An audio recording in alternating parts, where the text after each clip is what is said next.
96 सीटों पर मतदान हो रहा है और मेरे सहयोगी आशिफ इकबाल हमारे साथ में जुड़े हुए हैं। उनके साथ कोई खास मेहमान हैं। Ashif, over to you. बिल्कुल, मैं देखिए आपको बताऊं कि इस वक्त मैं उजियारपुर में हूं। उजियारपुर बिहार में बहुत हॉट सीट है क्योंकि यहां से एमओएस होम जो है नित्यानंद राय और उनके मुकाबले आलोक मेहता जो पूर्व सांसद भी रहे हैं, बिहार के मंत्री रहे हैं, वो उस वक्त उनके सामने हैं। आलोक जी, कैसा चल रहा है चुनाव प्रचार? अब तो आज वोटिंग का दिन है, क्या कहेंगे? हाँ, अब तो जनता मालिक है और जनता के दरबार में हम लोग हाजिर हैं और चारों तरफ जो सूचना आ रही है, वोटिंग शुरू है और चूंकि गुप्त मतदान है इसलिए उस पर कोई टिप्पणी नहीं हो सकती है। लेकिन जनता, ये जननायक कर्पूरी ठाकुर जी की धरती है, जनता में अवेयरनेस और कॉन्शियसनेस काफ़ी है, इसलिए किसी भी तरह के मोटिवेशन डिमोटिवेशन की बात नहीं है। जनता मतलब बूथ पर पहुंची हुई है और मैं समझता हूं कि बस जो भी फैसला लगी सबको सिरोधार्य होना चाहिए।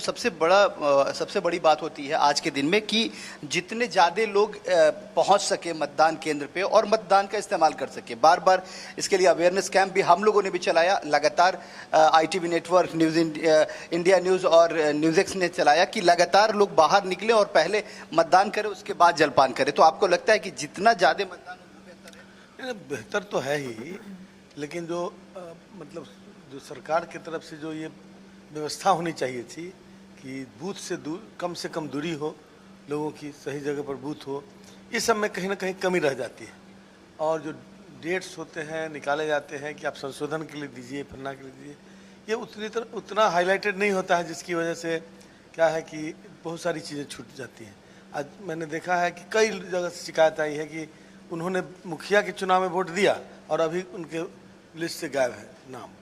अब इसने किसी ने भी ऐसा कराया है तो इस चीज़ की मैंने एक बार समीक्षा हो जानी चाहिए थी करने से पहले। फाइनेंस वो उसका वोटिंग राइट है और वो उस समय वोट दिया, यदि राइट है तभी दिया, अब अभी क्यों नहीं है, किसकी गलती से नहीं है। ये सारी चीज़ें सिर्फ अब कोई व्यक्ति कुछ दिनों के लिए बाहर है और आप डेट निकाल दिया तो सिर्फ इस वजह से उसे चुनाव से बाहर नहीं होना चाहिए था। इस तरह की कमियां आ रही हैं, लेकिन ठीक है, उसके बावजूद अवेयरनेस कॉन्शियसनेस बहुत है, इसलिए अवेयरनेस होना चाहिए। और एक समझना चाहेंगे कि मुद्दे क्या रहे हैं, मुद्दे मतलब किस तरीके से रहे हैं जो इस बार चुनाव को प्रभावित? नहीं, इस बार का चुनाव जो है बिल्कुल इन चीज़ों पर जा रहा है कि जो इश्यूज होना चाहिए, पब्लिक रिलेटेड इश्यूज, बेरोजगारी है, महंगाई है, मतलब बिहार को विशेष राज्य का दर्जा है, ये तमाम चीज़ें इश्यूज बन रही हैं और परफॉर्मेंस रेटिंग भी जनता अपने हिसाब से कर रही है कि मोदी जी के 10 साल के शासनकाल में क्या हुआ, 10 साल के यहाँ के जो सांसद हैं उनके कार्यकाल में क्या हुआ, और जो तेजस्वी प्रसाद यादव जी का 17 महीने का उप मुख्यमंत्री का कार्यकाल था उसमें क्या हुआ। रचना, अंजलि, अगर आपका कोई सवाल हो तो आप जल्दी से पूछ सकती हैं, मैं सीधे पूछ लूंगा क्योंकि ये लगातार अभी बूथ का दौरा कर रहे हैं और हमने इनसे रोका और क्योंकि इंडिया न्यूज़ की टीम यहाँ पहुंची थी तो इसलिए इन्होंने बात किया। अगर आपका कोई सवाल हो तो मैं इनसे पूछ सकता हूँ। बिल्कुल, चूंकि महागठबंधन के प्रत्याशी हैं, ऐसे में चैलेंज क्या मानते हैं? 2019 की अगर बात करें तो अच्छा खासा वोटिंग परसेंटेज आसिफ रहा था भारतीय जनता पार्टी का। आज सभी राज्यों में जो चुनाव हो रहे हैं तो कितनी बड़ी चुनौती इस बार मान रहे हैं?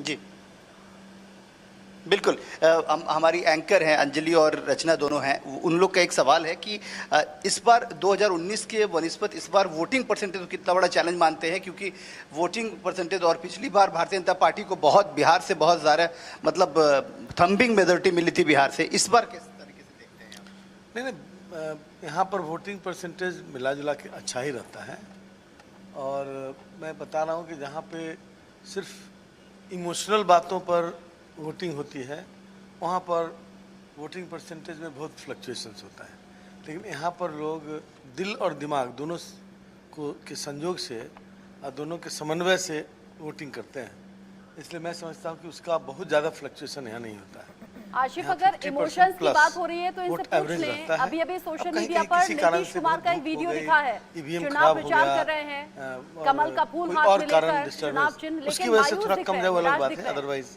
यहाँ पर एक एंकर का एक सवाल है कि नीतीश कुमार कल प्रचार कर रहे थे और उनके हाथ में वो कमल का सिंबल था और चेहरे से बड़ी उदासी नजर आ रही थी और सोशल मीडिया पे वो वीडियो बहुत वायरल हो रहा है। तो मतलब इस चुनाव में जो चीजें जो अलग दिख रही हैं वो ये भी नजर आया है। देखिए, जब आप मजबूरी में कोई चीज़ अडॉप्ट करें तो स्वाभाविक रूप से निराशा आपके चेहरे पर झलकेगी। हम लोगों को लगता है कि उनको मजबूर किया गया है किसी न किसी तरह से उनको मतलब कहीं ना कहीं उनके खिलाफ साजिश करके ऐसा किया गया होगा। शायद ये उनके चेहरे पर झलक रहा होगा, मैं व्यक्तिगत रूप से जो समझता हूँ। बिल्कुल आसिफ, मुकाबला दिलचस्प है। बिहार की 5 सीटों पर आज वोटिंग हो रही है। आलोक मेहता जी से आपने बातचीत की। आलोक मेहता जी का शुक्रिया, आपका भी शुक्रिया आसिफ इस पर जुड़ने के लिए और बातचीत करने के लिए। खबरों में अब आगे बढ़ेंगे। देखिए, इन सीटों पर, इन राज्यों में हो रही वोटिंग पर तो नजर आज है कि 10 राज्य और केंद्र शासित प्रदेश जिनकी 96 सीटों पर आज वोटिंग हो रही है। मुकाबला बेहद दिलचस्प है, कई दिग्गज चुनावी मैदान में है। उत्तर प्रदेश की चाहे 13 सीटें हों, पश्चिम बंगाल की सीटें हों, इसके अलावा आंध्र प्रदेश, तेलंगाना में भी आज वोटिंग हो रही है। बिहार, मध्य प्रदेश में आखिरी चरण का चुनाव हो रहा है, वहां पर भी कई हॉट सीट हैं। फिलहाल ये तस्वीरें आपको दिखा रहे हैं, सुरजेवाला की ये तस्वीरें हैं, वोट कास्ट करने के लिए अपना पहुंचे हैं। और आज की अच्छी बात यह है चौथे चरण की कि अभी तक सुबह से पोलिंग बूथ्स पर सभी राज्यों में अच्छी खासी भीड़ लोगों की नजर आ रही है। अब फाइनल परसेंटेज वोटिंग का कितना सामने आएगा ये देखना होगा। मौसम में भी अगर बात करें तो मौसम का मिजाज भी आज बेहतर है। पिछले चुनावों के मुकाबले गर्मी बहुत ज्यादा थी, लेकिन अभी कई राज्यों में मौसम खुशनुमा बना हुआ है, तो शायद वोटिंग परसेंटेज आज बढ़े। फिलहाल ये तस्वीरें आप देख रहे हैं रणदीप सुरजेवाला की, कांग्रेस के नेता, जाने माने नेता, हरियाणा में अच्छा दबदबा माना जाता है रणदीप सुरजेवाला का। फिलहाल वोट कास्ट करने के लिए अपना पहुंचे हुए हैं और ये सीधी तस्वीरें रणदीप सुरजेवाला की पोलिंग बूथ से। अगर मौसम बदला है तो क्या वाकई वोटिंग परसेंटेज में भी बदलाव होगा या फिर क्या वोटिंग परसेंटेज बढ़ेगा, ये देखना दिलचस्प